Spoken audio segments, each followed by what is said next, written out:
welcome back. Today we will discuss the various types of volcanoes, how they occur, where they occur, and their effects on the landscape and surrounding populations. Now before we begin, let's present a few basic facts about volcanoes. On average, the world sees between 50 to 70 volcanic eruptions each year. For example, according to the Smithsonian Institution, as you can see here highlighted in yellow, in 2020 alone, there were 73 recorded eruptions worldwide. However, in 1997, there were only 56 eruptions. Now, depending on the year and activity level within the mantle, as many as 88 eruptions have occurred, including 49 new ones in 2004 alone. Now this just means that in 2004, 49 volcanoes that had been relatively dormant in recent years erupted. Now if we look at recorded eruptions for 2020, you'll notice that countries like Indonesia, Papua New Guinea, and the United States are relatively active. Now these countries all border the Circum-Pacific Belt, which is also referred to as the Pacific Ring of Fire. Now, on average, 2 or 3 volcanoes erupt each year in the United States, but the majority are located in Alaska and Hawaii. So we can look at examples of recent eruptions, one in Hawaii on Mount Kilauea, and then one on the Aleutian Islands in Alaska, Mount Cleveland. Let's take a look at this really quickly. So this states, this summary here states that this is on Mount Kilauea, seismicity abruptly increased below Kilauea's summit at about 1400 on 29th of September. Around 30 minutes later, the earthquake became more intense, frequent, and shallower, and deformation patterns rapidly changed. The data suggests an upward movement of magma that prompted HVO to raise the aviation color code to orange and the volcano alert level to watch at 1509. Now, if you want to get a better idea of what we're looking at, so here are the islands of Hawaii. Now, the islands of Hawaii extend all the way out here, but the prominent ones where people live today are these located right here. The big island of Hawaii is located right here. Not a huge population because of the activity of the volcano there. There are actually multiple volcanoes in the vicinity of this and a national park, but this is Mount Kilauea, and you can see the formation recently. This is a recent satellite image of the formation of this crater. It says here, Kilauea is the southernmost volcano in Hawaii and overlaps the E-flank of the Mauna Loa Shield volcano. Its east rift zone has been intermittently active for at least 2,000 years. An extended eruption period began in January 1983 and was characterized by open lava lakes and lava flows from the summit caldera and the east rift zone. During May of 2018, lava migrated into the lower east rift zone and opened 24 fissures along a 6-kilometer long northeast trending fracture zone that produced lava flows traveling in multiple directions. Now, another example of a recent eruption is Mount Cleveland in the Aleutian Islands. Now we can get a better idea of that here. I'll take you right to it. So if we zoom out and we go north to the Aleutian Islands and type in Mount Cleveland,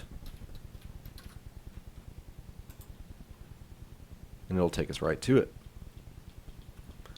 So here's Mount Cleveland. As you can tell, it's not the only one. This is a very active region, fully comprising several composite volcanoes. Now these volcanoes, you'll notice that they lie right on top of a subduction zone. You can see the changes in elevation here.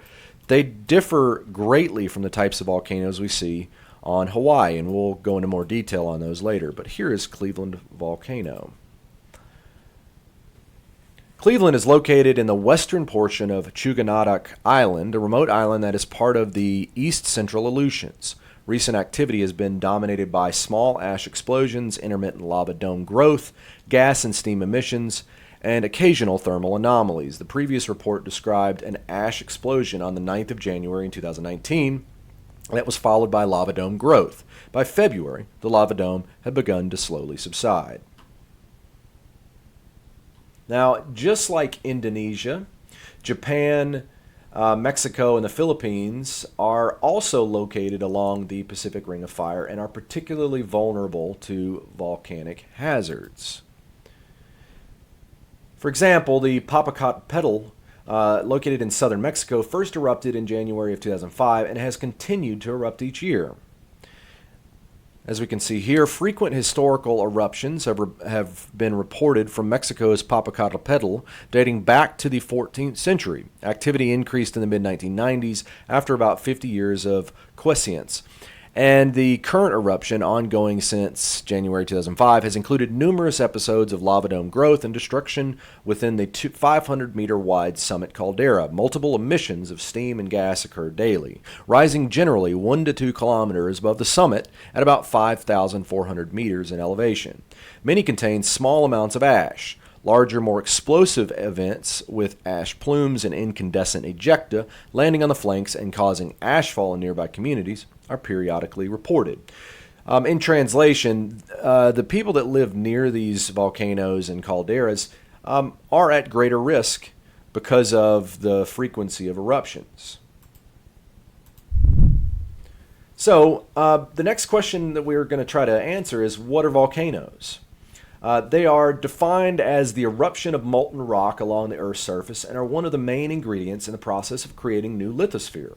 Now, pictured in this slide is an example of an unnamed volcano in the Serengeti. Now, I visited this site in 2014 as part of a research trip. This particular volcano is a great example because it provides visual evidence of its processes. Both pictures were taken while I was standing on the edge of the crater, as you can see here and pictured here. Interestingly, when this volcano erupted in 2007, the magma chamber beneath the surface was not directly underneath the volcano. So once the magma was released in the form of lava through the volcano's vent, there was no longer enough magma beneath the surface off the edge of this volcano to support the lithosphere, and so therefore it collapsed, creating this crater. Now, another important volcano in this particular area is Old Doño Lengay. And I will take you to that on the map. As you can see here, Old Doño Lengay is located fairly close to Lake Victoria and the Great Lakes region of East Africa, and it's located right on the East African Rift Valley. Now, Old Doño Lengay is a name given to the volcano by the local Maasai tribe, which translates to Mountain of God. It erupted around the same time as the unnamed volcano that we just looked at. Now, Old Doño Lengay was given its name because it has the power to create and destroy. For example, in 2007, the volcano caused daily tremors in Kenya and Tanzania from July 12th until July 18th. On September 4th, it erupted, sending a plume of ash and steam at least 11 miles downwind, covering the north and west flanks in lava flows. It destroyed several Maasai villages. However, in the process, the volcanic ash replenished the soil and the grasslands grew back pretty quickly, providing food for the Maasai cattle. Now let's take a minute to watch this short clip by Al Jazeera about the recent eruption of Old Doño Lengay. Towering above everything else around the Lake Natron area in northern Tanzania, Old Doño Lengay stands at more than 7,000 feet. The local Maasai community call it the Mountain of God. For the last 2 years, it's been rumbling. Geologists are monitoring its activity more intently because of a recent scare an eruption was imminent.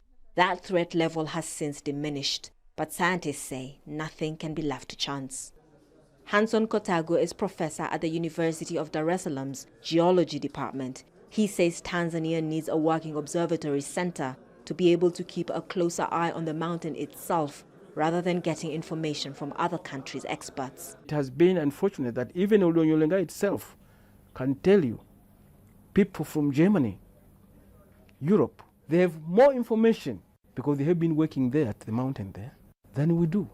These guys, they know much more scientifically than what we have. Why? Because they have money. This is the world's only active volcano that belches out black lava rich with a type of rock called carbonatite. When it comes to contact with moisture, it turns white. Volcanic eruptions have been recorded here since 1883. The largest deposited ash 100 kilometers away. And that's a concern because the mountain, is also close to important ancient historic sites, like this one on the southern shores of Lake Natron, named the Dance Floor. Early modern human footprints left between 5 and 19,000 years ago and preserved by debris and ash from the volcano. Those who live on the foothills of the mountain have watched in awe and fear the mountain of God road to life. This mountain last erupted in 2007. Those who live here say it had loudly rumbled for months before, and when it finally spewed its lava, they ran for cover. No one died, but some lost their cattle and grazing grounds were destroyed. Ngarosai Kingi says it sounded like a thunderstorm and describes the flowing lava as scary. I was afraid at first. I thought I choked to death. It was like a fire. Then it cooled down and became white. The dust settled on our cattle, and when we tried to get it off the animals, it would peel off the skin. Hassan Marius Kingi told us immediately it happened, he knew what to do in line with the culture of his community. The elders and I took a bull and slaughtered it on top of the mountain. That same day, God listened to us and the lava stopped. I don't know what we had done to offend him. Communities here believe this volcano is sacred. They say they're not worried because, like their ancestors, they know just what to do when the mountain of God rose again. Catherine Soy, Al Jazeera, on the foothills of El Doño Lenkai. Now, volcanoes can occur along plate boundaries, but they also occur in the center of expanding plates in zones called hotspots. As we will discuss later, volcanoes that occur along plate boundaries are usually in the form of composite volcanoes, such as El Doño Lenkai in Tanzania, or one that we'll look at later, Pichu Pichu in Peru. These volcanoes are located on various types of plate boundaries, but are most often associated with divergent plate boundaries, especially on mid-ocean ridges, underwater, and along convergent boundaries or subduction zones. Now, the process of subduction, where heavier and denser oceanic surface is forced underneath lighter continental crust, violently forces magma beneath the surface to quickly eject from these various volcanic landforms. Now, volcanoes that occur over hot spots in the center of plates often come in the form of shield volcanoes or cinder cones. We will discuss the three types of volcanoes in more detail later. Now, of particular importance is the region known as the Pacific Ring of Fire, which is the most active plate boundary on Earth. As you can see from the map on the screen, the majority of active volcanoes represented by the black triangles occur around the Pacific Ocean. Now, this extremely active region contains about 75% of the world's active volcanoes and is home to approximately 628 million people, which means that about 8.2% of the world's population is directly impacted by the Pacific Ring of Fire. Now, if you want to know more about current or historical volcanic eruptions, like I said before, the Smithsonian Institution provides a good service and lots of data about the most recent eruptions, as you can see here. Now, there are three main types of volcanoes: active, dormant, and extinct. According to the National Geographic Society, active volcanoes have a recent history of eruption, and they are likely to erupt again. Dormant volcanoes have not erupted for a long period of time, but may erupt in the near future. Extinct volcanoes are not expected to erupt in the future at all. As stated in this slide, what defines the difference between a dormant and extinct volcano is the level of erosion and weathering. Extinct volcanoes have no signs of eruptions and are marked by heavy erosion and weathering, while dormant volcanoes show very few signs of erosion and weathering. Now, the problem with defining various volcanoes as dormant and extinct is related to the subjective nature of the term. Various agencies such as the United States Geological Survey and the Geological Survey of Ireland define an extinct volcano as one that has not erupted in human history, while a dormant volcano has erupted in human history, but not in a very long time.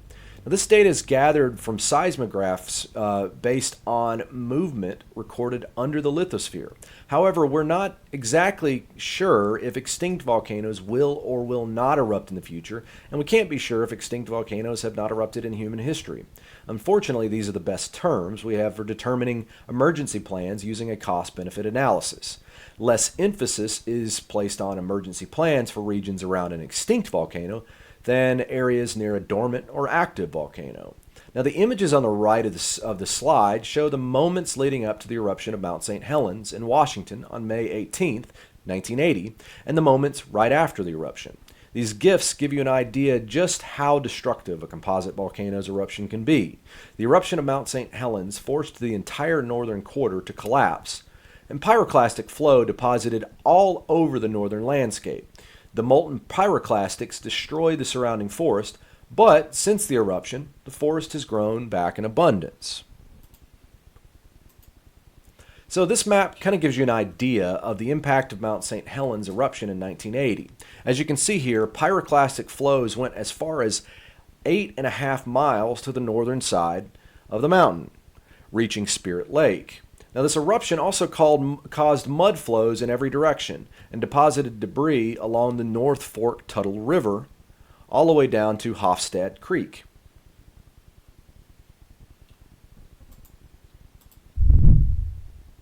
Now, when a volcano erupts, various materials are ejected from the vents. Now, I use the plural form for vent because the force of an eruption sometimes creates several vents along the surface of the volcano. Higher magnitudes of eruptions can cause more than one vent to open. Different types of volcanoes erupt different types of materials.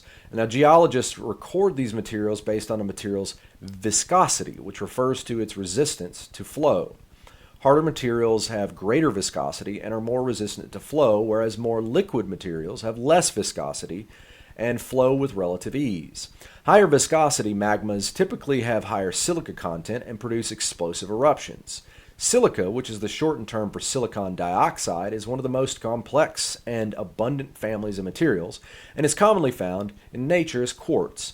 In general, composite volcanoes erupt materials with higher silica content, which are considered more viscous than lava erupted from shield volcanoes. One of the main materials that erupts from composite volcanoes are pyroclastics, which are clastic rock and rock fragments made of various hardened materials from within a volcano.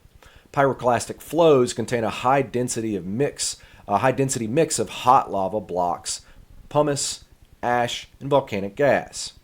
They move at very high speed down volcanic slopes, typically following valleys. Most pyroclastic flows consist of two parts: a lower basalt flow of coarse fragments and move along the ground, and a turbulent cloud of ash that rise above the basal flow. On the other end of a volcanic eruption are materials known as basaltic lavas, which usually erupt from shield volcanoes such as Mount Kilauea, as we looked at earlier.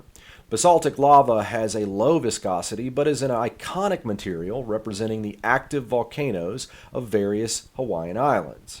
In order to better understand the differences in viscosity, the GIF on the upper right compares water, a material with very little viscosity, to an unknown substance with greater viscosity than water. Now, this slide lists the various parts of a volcano. The vent is an opening in the volcano's surface through which volcanic material escapes. The crater specifically refers to the mouth of the volcano. The crater is the regolith or sediment that surrounds the vent. If enough pressure builds up prior to an eruption, a parasitic cone can develop, which is a small cone-shaped volcano formed by an accumulation of volcanic debris. Lava flow refers to the materials escaping the magma chamber or reservoirs. Once magma reaches the surface, it becomes lava. Now, a sill is a flat piece of rock formed when magma hardens in a crack in a volcano. Now, the conduit is the tubular passage for magma underneath the volcanic surface. And then finally, ash simply refers to the fragments of lava or rock smaller than 2 millimeters in size that are blasted into air by volcanic explosions. Now, this slide shows 4 photos that I took when I performed research in Tanzania. The picture on the top left is the same picture we looked at earlier. Notice the collapsed magma chamber next to the unnamed volcano in the background. The photo on the upper right is a photo that was taken on the northeastern side of Old Doña Lenkai. Notice the vent and crater at the top of the mountain. From this direction, it looks relatively undisturbed. After the eruption, volcanic ash landed in all directions. However, most of the ash was carried west by southwest. you can see the layer of ash at the bottom portion of the picture. Most of these trees in the foreground are recent growth due to the nutrient-rich ash layer. Now, the picture on the bottom left was taken directly north of Old Doña Lengay. Here you get a better view of the impact of the eruption in 2007 on the crater of the volcano. As you can see, the collapsed crater on the right side is very noticeable in this photo. Notice the thick grass that grows along the hills to the right and on the hill to the left. This is a direct result of the fertile ash deposits. Now finally, the picture on the bottom right shows the local Maasai tribe performing a ritual fertility dance with a colleague of mine, with, of course, Old Doña Lengay in the background. This fertility dance has a historical and cultural link in the eruption of this volcano, as the fertility is directly tied to the productivity of the landscape.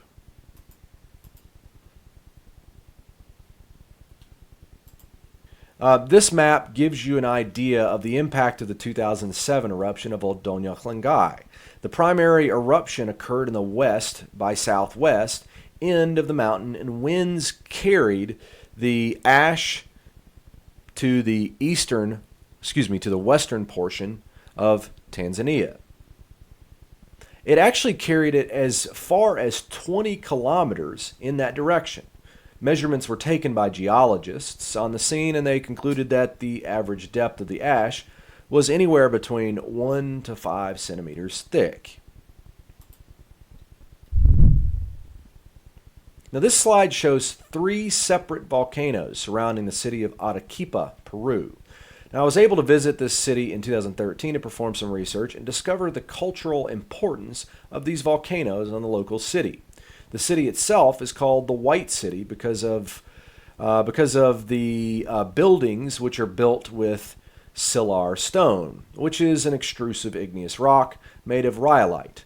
Now the stone produces a white brick and is used throughout the city both on historical and contemporary architecture. Now here you get an idea of the relative location of Chachani, Pichu Pichu, and Misty. So Pichu Pichu is down here, and Chachani there, and then of course Misty here. Now the photo on the upper left shows Chachani Mountain. As you can see from the photo, the southern portion of the mountain's crater has collapsed from its most recent eruption approximately 56,500 years ago.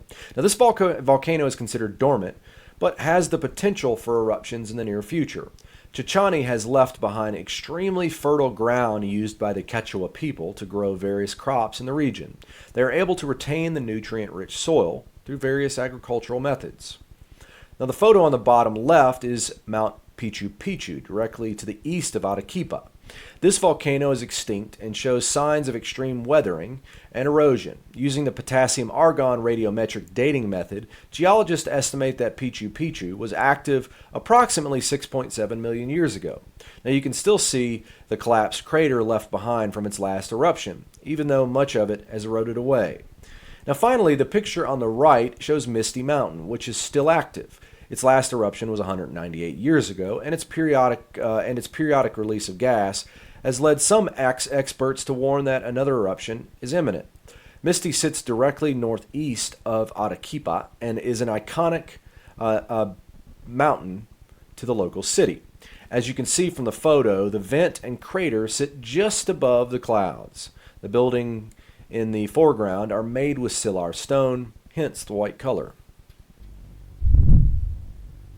Now, once a major eruption occurs, calderas can sometimes occur. Caldera is a large depression formed when a volcano erupts and collapses. During a volcanic eruption, magma present in the magma chamber underneath the volcano is expelled, often forcibly. When magma chamber empties, the support for the magma that the magma had provided inside the chamber disappears. As a result, the sides and tops of the volcano collapse inward. Some calderas form a lake as the bowl-shaped depression fills with water. A famous example is Crater Lake in Oregon. As you can see from the diagram in the upper right, a violent explosion due to the immense pressure forced the magma chamber to empty. As a result, the volcano collapsed in its own footprint. The caldera formed about 7,000 years ago when a stratovolcano, Mount Mazama, violently erupted. For several thousand years after this eruption, smaller volcanic eruptions continued inside the caldera. One of these eruptions was so large it formed an island in the crater named Wizard Island. Today, Crater Lake is considered to be a relatively small caldera. To get a better idea, we can always go to Google Maps. Type in here, Crater Lake.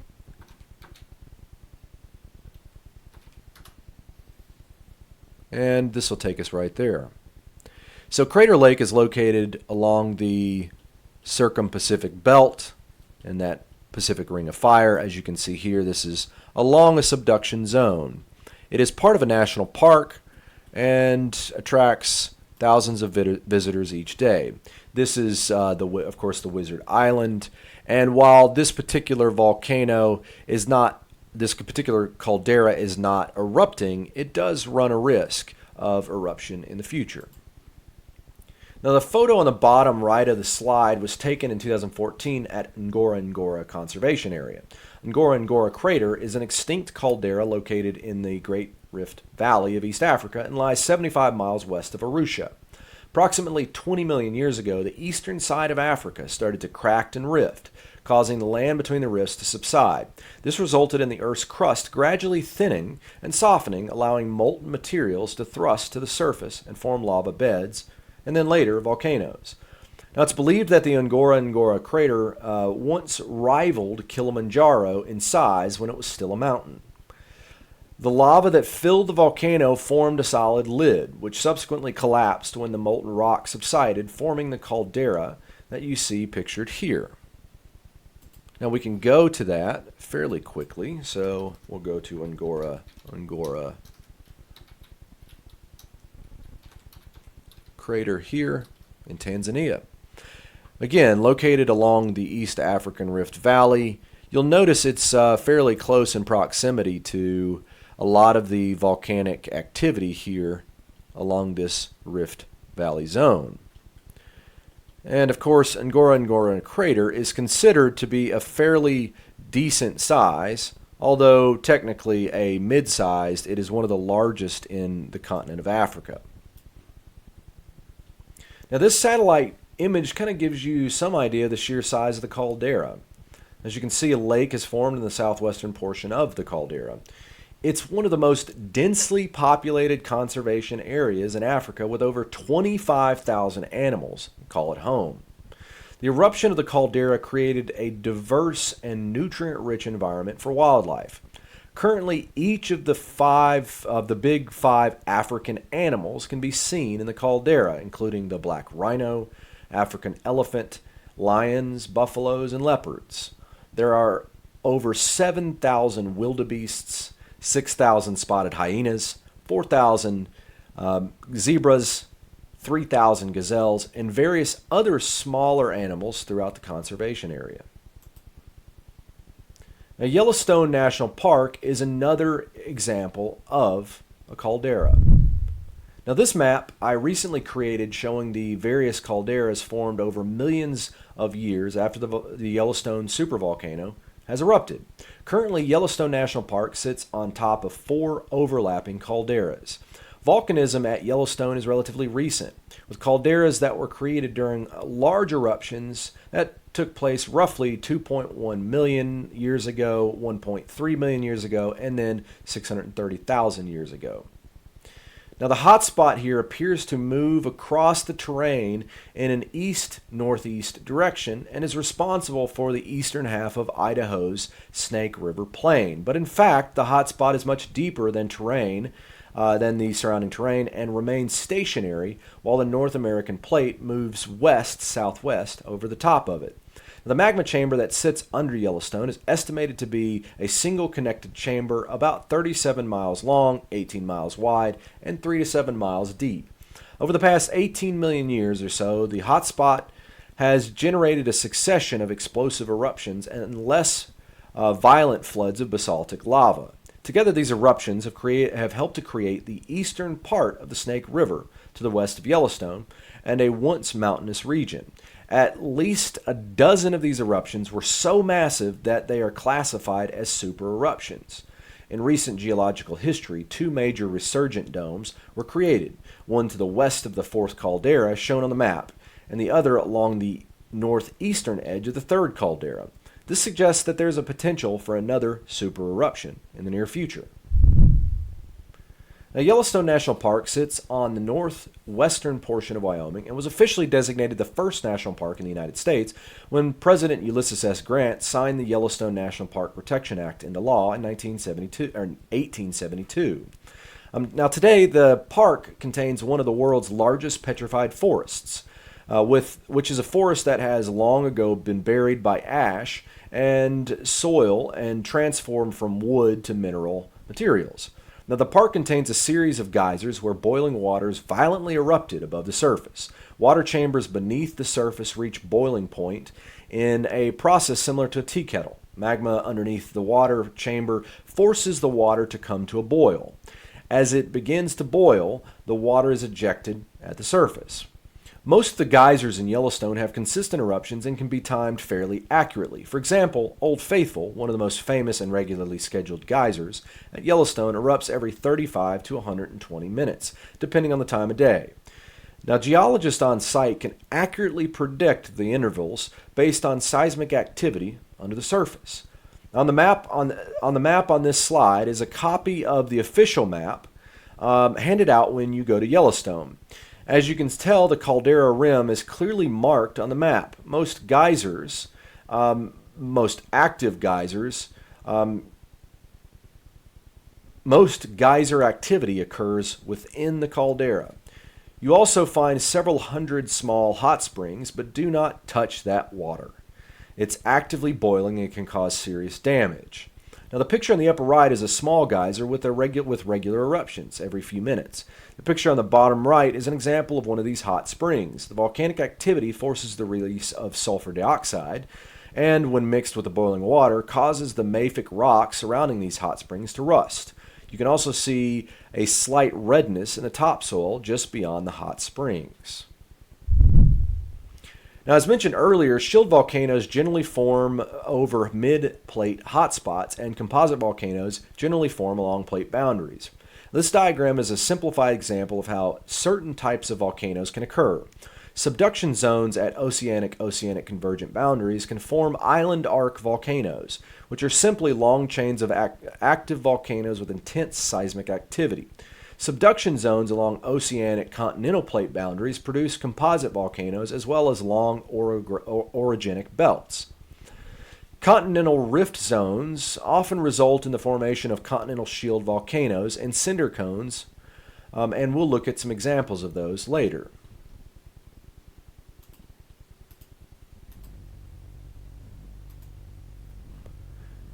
Now, an excellent example of island arc volcanoes are the series of archipelagos or island chains connecting southern Japan to Taiwan.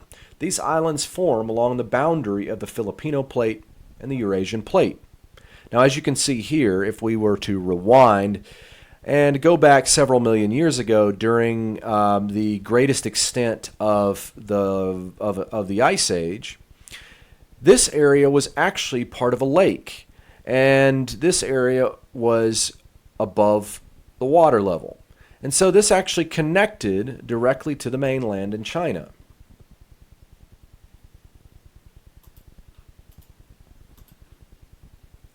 Now, another famous example of a composite volcano is Krakatoa, which is located in the Sunda Strait of Indonesia between the islands of Sumatra and Java. Krakatoa famously erupted in 1983, causing major global climate change. The eruption began on the 20th of May, 1883, and peaked in the late morning of Monday, the 27th of August in 1883, when over 70% of the island of Krakatoa and its surrounding archipelago were destroyed as it collapsed into its caldera. The eruption was one of the most deadliest and most destructive volcanic events in recorded history, and explosions were so violent that they were heard as much as 1,930 miles away in Perth, Australia, and Rodriguez near Mauritius, some 3,000 miles away. Each explosion was accompanied by tsunamis, estimated to have been over 98 feet high in some places. A large area of the Sunda Strait and places on the Sumatran coast were affected by pyroclastic flows from the volcano. Now, in the years following the eruption, average northern hemisphere summer temperatures fell by 0.72 degrees Fahrenheit. The record rainfall that hit Southern California between July 1883 and June 1884 has been attributed to the Krakatoa eruption. The eruption injected an unusually large amount of sulfur dioxide gas high into the stratosphere, which has subsequently transported by high-level winds all over the planet. The resulting increase in cloud albedo reflected more incoming light from the sun than usual and cooled the entire planet until the sulfur fell to the ground as acid rain. Now that we've looked at major examples of composite volcanoes, we should really define it. Composite volcanoes, also called stratovolcanoes, are explosive volcanoes formed over subduction zones along convergent boundaries. These volcanoes are composed of alternating layers of lava and pyroclastics and emit a large amount of carbon dioxide. When the CO2 is emitted, it results in immediate localized warming followed by either regional or global cooling depending on the size of the eruption. Now, as stated earlier, when a composite volcano erupts, it releases fine particulate matter, such as sulfur dioxide, which subsequently rises to the stratosphere. While sitting in the stratosphere, sulfur dioxide acts as a mirror and reflects sunlight away from the Earth. Now, as you can see from the diagram on the right, the interior of the volcano is made up of varying layers of lava and pyroclastics. The lava is represented by the rust-colored layers, and the pyroclastics are represented by the brown layers. Now, when composite volcanoes erupt, they can emit pyroclastics in the form of pyroclastic flow. A pyroclastic flow is a dense, fast-moving flow of solidified lava pieces, volcanic ash, and hot gases. A pyroclastic flow is extremely hot and burns anything in its path. In extreme cases, it can move up to 200 meters per second.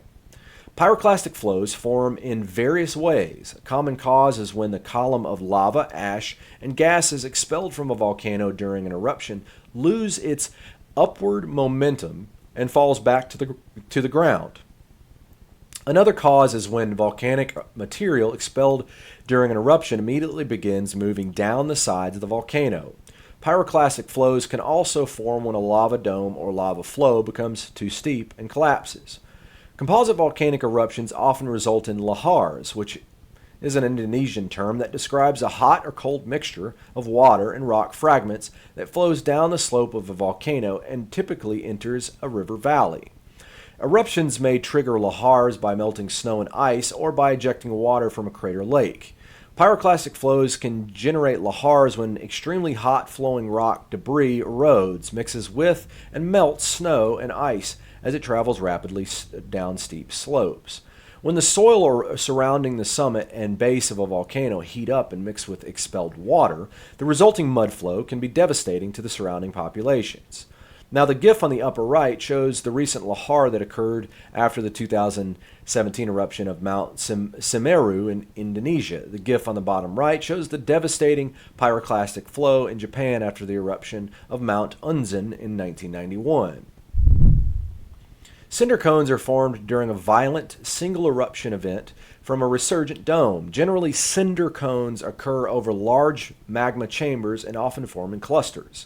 Eruptions from cinder cones primarily consist of pyroclastics in the form of cinders, which are combustible rocks that produce flames. The picture on the bottom right is an example of a cinder. The Michoacan volcanic field, pictured at the bottom left, is an example of a particular volcanic cinder cone field, and it's located in central Mexico. It covers an area of about 120 miles by 160 miles and contains 1,400 separate vents. One of the more famous eruptions occurred in 1943 when the Paricutin volcano erupted ash and stones into the surrounding field. Prior to its eruption, Paricutin was a small vent on the surface, but during the eruption it grew to about 5 stories in just a week. The nearby village of Paricutin was buried in lava and ash, forcing the population to relocate. A shield volcano is a type of volcano named for its low profile, resembling a warrior's shield lying on the ground. It's formed by the eruption of highly fluid basaltic lava, which travels farther and forms thinner flows than the more viscous lava erupted from a composite volcano. The lava erupted from the shield volcanoes have low silica content and produce quite quiet eruptions. The liquid basalt flows in sheets, and it's either smooth and cylindrical or angular and blocky. These volcanoes are more common than cinder cones, but not as common as composite volcanoes, and often form over hotspots. One of the most famous clusters of shield volcanoes occurs in the Hawaiian island chain. The picture on the bottom right shows fluid basaltic lava flow from Mount Kilauea on the large island of Hawaii. Now, hotspots under the Earth's surface result in intraplate volcanism and can create both cinder cones and shield volcanoes. As the lithospheric plates move over the hotspot, the volcano forms. As the plate moves off the hotspot, a long chain of extinct volcanoes form. One of the most famous example, as stated earlier, is Mount Kilauea, which recently erupted in 2008 on Hawaii's Big Island. So what we're going to do is take a quick look at a New York Times article describing this event. Titled America's Most Hazardous Volcanic Eruption, a volcano erupted this year. Then it erupted and erupted. A landmark study unspools a timeline of the most destructive eruption in recorded history of Hawaii's Kilauea volcano. Now, this is a rather long article. If you want to read the whole thing yourself, just Google search America's Most Hazardous Volcano Erupted this year. Then it erupted and erupted. So we're going to go through and parse through some parts of this. On April 30th, the Pu'u'o'o crater on Hawaii's Kilauea volcano suddenly collapsed. It was the starting point for the volcano's months-long eruption, which went on to produce 320,000 Olympic-sized swimming pools worth of lava that transformed the landscape and ultimately destroyed 700 homes. Now, the U.S. Geological Survey's Hawaiian Volcano Observatory and other scientists have published the first detailed summary of this paroxysm. Thanks to an unparalleled monitoring effort, volcanologists have gained a deeper understanding of America's most hazardous volcano, which may help reveal the secrets of similar volcanoes around the world. Kilauea is one of several active volcanoes on the island of Hawaii, the archipelago's largest. Found in the island's southeast corner, it has been erupting continuously since 1983. But by May of this year, a new eruption sequence had commenced, with two focal points: a flank area known as the Lower East Rift Zone, which we looked at earlier on the Smithsonian Institution's website, a point where a volcano's surface is gradually splitting apart, and the Halemaumau crater to the west of Kilauea's summit.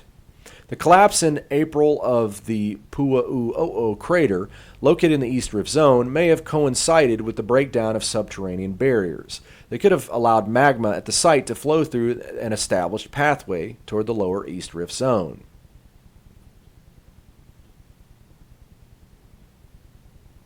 On May 2nd, the Halemaumau crater's lava lake, a persistent pool of bubbling lava inside the crater, began to drain, and cracks appeared in the rift zone. The next day, the first fissure of many appeared in the Leilani Estate subdivision, and lava began to flow, prompting the evacuation of thousands of residents.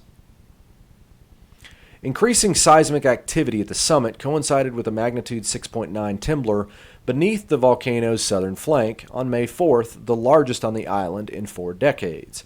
By May 10th, the lava lake within Halemaumau had dropped to around 1,070 feet below the crater floor as the magma below continuously migrated to the rift zone. Major summit explosions were recorded on May 15th and 17th, the largest since 1924. They produced plumes 12,000 and 30,000 feet high. Now, the article concludes by stating that the Smithsonian Institution's Global Volcanism Program defines an eruption as being over if the volcano has not experienced any volcanic activity across 3 consecutive months. Kilauea's epilogue arrived on December 6 when the USGS declared that it was, quote, very unlikely the 2018 eruption at the rift zone would resume. Magma still exists beneath the summit and rift zone. This means that a future eruption of some kind somewhere on Kilauea is a certainty. Whenever that occurs, scientists and disaster managers will rely on the insights gained from their close study of how the 2018 eruption unfolded to guide their response. Now, as discussed throughout this presentation, volcanic activity can result in major devastation for both nearby populations as well as global populations. Fortunately, geologists and volcanologists are getting better at predicting future eruptions and developing risk assessments to mitigate the fallout. Now, if you would like to know more information about volcanoes and their impacts, as stated before, please visit the Smithsonian Institution's National Museum of Natural History Global Volcanism Program website at volcano.si.edu. Thank you for watching Understanding Physical Geography with Professor Lane. Tune in to other episodes discussing various topics related to physical geography, such as the development of orogeny, tectonic movements, earthquakes, volcanoes, karst topography, fluvial processes, aeolian processes, coastal geomorphology, glacial processes, and ecosystem development.